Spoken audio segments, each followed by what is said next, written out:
શ્રાવણ મહિનામાં સૌથી વધારે ખવાતી અને નાના મોટા બધાને ભાવતી સાબુદાણાની ખીચડી છે. આ ખીચડી ગમે ત્યારે આપો ને તો એટલી જ ભાવે અને ટેસ્ટી લાગે અને માત્ર 10 જ મિનિટમાં બની જાય. પણ સાબુદાણાની ખીચડીમાં એક એક દાણો છૂટો અને ચડી ગયેલો હોય ને તો જ ખાવાની મજા આવે. તો આજે એકદમ પરફેક્ટ રીતે સાબુદાણાની ખીચડી બનાવીશું. આજે હું ડિટેલમાં વિડીયો બતાવી રહી છું, એટલે 1 સેકન્ડ પણ વિડીયો સ્કીપ ના કરતા. તો ચાલો બનાવી લઈએ સાબુદાણાની ખીચડી. સાબુદાણાનો એક એક દાણો છૂટો રહે એના માટે સાબુદાણાને પ્રોપર રીતે ધોવા ખૂબ જ જરૂરી છે. કારણ કે સાબુદાણા ઉપર ઘણો ખરો સ્ટાર્ચ હોય છે. એ સ્ટાર્ચના કારણે જ સાબુદાણા એકબીજા સાથે ચોંટી જાય છે. તો અહીં મેં 1 કપ સાબુદાણા લીધા છે, જે વજનમાં 175 ગ્રામ જેવું છે. હવે 2 થી 3 વખત સરખા પાણીએ ધોઈ ઉપરનો સ્ટાર્ચ કાઢી નાખીશું. જે સફેદ પાવડર અને ફોતરી જેવું દેખાય તે કાઢી નાખવાનું છે. હા, બહુ ઘસીને નથી ધોવાના, હળવા હાથે જ ધોવાના છે. તો આવી રીતે 2 વખત સાબુદાણાને ધોઈ લીધા છે. હવે સાબુદાણા ડૂબે એટલું જ પાણી ઉમેરવાનું છે. એટલે 1 કપ સાબુદાણા લીધા હોય તો એપ્રોક્સિમેટ અડધો કપ અથવા તો થોડું વધારે લઈ શકાય. હવે સાબુદાણાને 4 થી 5 કલાક માટે પલાળવા ખૂબ જરૂરી છે. સાબુદાણા ખૂબ જ કડક આવતા હોય છે, એટલે છેક અંદર સુધી પલળે ને એટલા માટે 4 થી 5 કલાક તો પલાળવા જ, જેથી ખીચડી એકદમ સરસ થાય.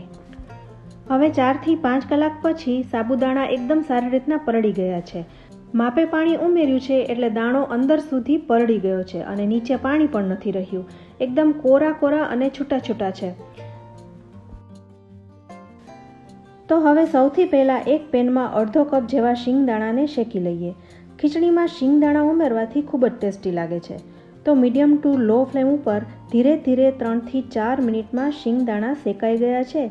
તો એક ડીશમાં કાઢી લઈશું અને ફોતરા કાઢી અધકચરા વાટી લેવાના છે. આ શિંગદાણાને આપણે સાબુદાણામાં ઉમેરવાના છે, જેથી થોડું ઘણું પણ સાબુદાણામાં પાણી હોય ને તો એ બેલેન્સ થઈ જાય અને છૂટા રહે. હવે બધું સારી રીતે મિક્સ કરી લેવાનું છે. તો જુઓ, બધું માપે છે. તો સાબુદાણા કેવા મોતી જેવા દેખાઈ રહ્યા છે. તો જો સાબુદાણા પલાળવામાં આટલું ધ્યાન રાખશો ને તો ખીચડી ખૂબ જ સરસ બનશે. હવે શિંગદાણા સાથે 1 ચમચી જેવી ખાંડ પણ ઉમેરી દઈશું અને મિક્સ કરી લઈશું. સાથે 1 લીંબુનો રસ પણ ઉમેરીશું. આ સાબુદાણાની ખીચડી નાના બાળકોને પણ ખૂબ જ ભાવતી હોય છે, એટલે જો ખટાશ ગળાશમાં ચડિયાતી કરો ને તો બાળકો પણ હોંશે ખાઈ લે છે. સાથે હવે સ્વાદ પ્રમાણે સિંધવ નમક ઉમેરી બધું મિક્સ કરી લઈશું. સાથે હવે 1 નંગ બાફેલું બટેકું લીધું છે. સાથે થોડા લીમડાના પાન, આદુ મરચાં અને લીલી ધાણા. આદુ મરચાંને અહીં ઝીણા સમારી લીધા છે. અહીં મરચાં છે ને એ તીખા જ લેવાના છે, એટલે ખૂબ જ ટેસ્ટી લાગે. હવે એક પેનમાં 3 ચમચી જેવું તેલ લેવાનું છે. અહીં થોડું વધારે લીધું છે કારણ કે આપણે સૌથી પહેલાં શિંગદાણાને તળી લેવાના છે. તો 1 મુઠ્ઠી જેટલા શિંગદાણાને મીડિયમ ટુ લો ફ્લેમ ઉપર જ્યાં સુધી ગુલાબી રંગના ન થાય ત્યાં સુધી તળી લઈશું. હવે અહીં આપણે 3 ચમચી જેવું તેલ ઉમેર્યું હતું, તો એમાંથી 1 ચમચી જેવું બહાર કાઢી લઈશું. કારણ કે આટલું તેલ છે એ વધારે છે. તો 2 ચમચી તેલમાં આપણે 5 ચમચી જેવું જીરું ઉમેરીશું. જીરું સતળાઈ જાય એટલે તરત જ આદુ મરચાં સાથે ઉમેરી દેવાના છે. એને પણ 1 મિનિટ માટે સાતળી લેવાના છે. ત્યારબાદ બટેટાને પણ ઉમેરી દઈશું. એને પણ 1 થી 2 મિનિટ માટે સાતળી લઈશું.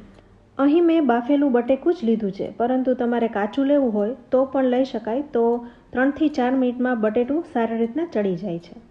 હવે સાથે લીમડાના પાન પણ ઉમેરી દઈશું. એકવાર સાબુદાણા પ્રોપર રીતના પલળી ગયા પછી આ ખીચડી બનાવતા જરાય વાર નથી લાગતી.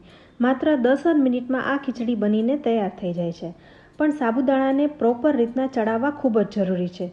જો કાચા રહી જાય તો બાળકોને પેટમાં દુખાવો કરી શકે છે. તો હવે સાબુદાણા ઉમેરી બધું સારી રીતે મિક્સ કરી લઈશું.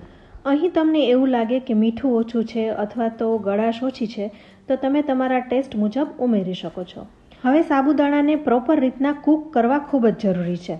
એટલે અહીં સાબુદાણા છે ને એ મિલ્કી એટલે કે વ્હાઇટ કલરના દેખાઈ રહ્યા છે. જ્યારે ચડી જશે ને ત્યારે એકદમ ટ્રાન્સપરન્ટ થઈ જશે. તો એના માટે એને ઢાંકીને 5 મિનિટ ચડવા દઈશું. અહીં ગેસની ફ્લેમ લો કરી દેવાની છે. ધીરે ધીરે ચડતા અંદર વરાળ થશે અને સાબુદાણા એની મેળે કૂક થતા જશે અને ટ્રાન્સપરન્ટ થતા જશે.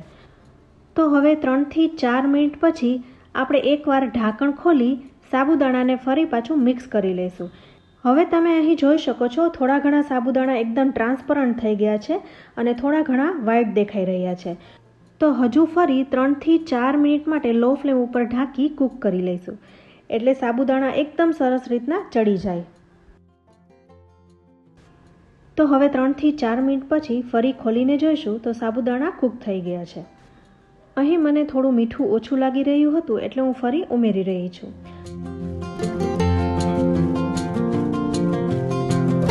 તો ફ્રેન્ડ્સ, એકદમ છૂટી અને ટેસ્ટી એવી આ સાબુદાણાની ખીચડી તૈયાર છે. તમે પણ આ રીતે સ્ટેપ ફોલો કરી ખીચડી બનાવશો ને તો એકદમ પરફેક્ટ થશે. હવે આખા શિંગદાણા અને કોથમરીથી ગાર્નિશ કરી લઈએ.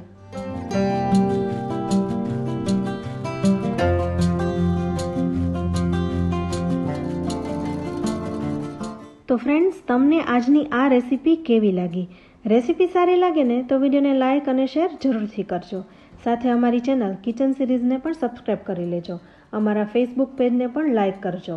તો ફરી મળીશું આવી જ એક ઉપયોગી રેસીપી સાથે. ત્યાં સુધી આવજો.